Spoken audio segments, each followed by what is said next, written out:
ห่อนห่ำคิดนำการดาตั้งแต่วันเจ้าจากลาอ้ายวิวาหัวใจละกำน้องจากเมืองเหนือ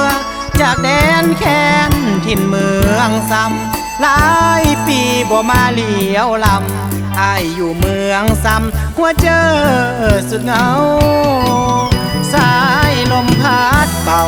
พาน้องเจ้าเข้าสู่เวียงจันทน์น้องไปเป็นสาวโรงงาน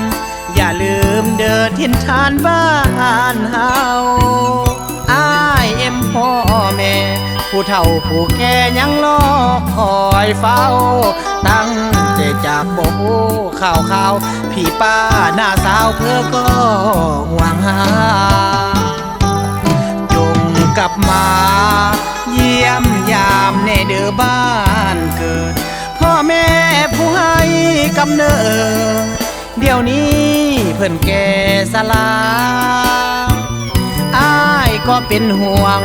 อยากน้องลืมคำบูคำจากอย่าลืมเด้อจุบพักนอกนาลืมแจ่วแมงดาสองเฮาเคยกินน้องไก่ลาถิ่นโบยบินจากถิ่นแดนซ้ำคงบ่ลืมเสียงขับเสียงลำลืมแจ่วปลาบำอาหารท้องถิ่น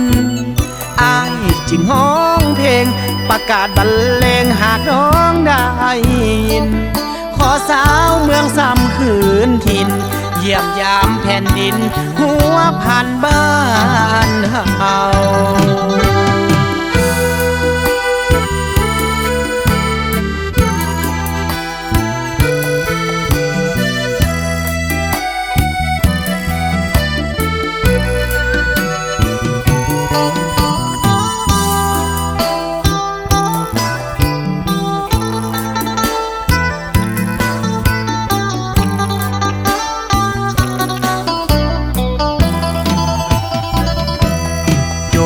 กลับมา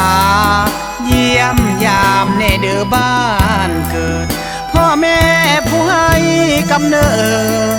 เดี๋ยวนี้เพิ่นแก่สลาอ้ายก็เป็นห่วง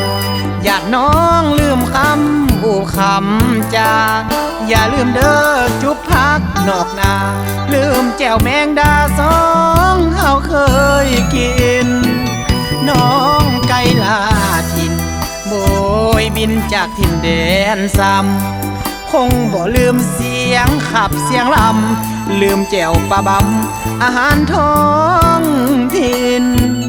อ้ายจึงห้องเพลงประกาศบรรเลงหากน้องได้ยินขอสาวเมืองซ้ำคืนถิ่นเยี่ยมยามแผ่นดินหัวผ่านบ้านเฮา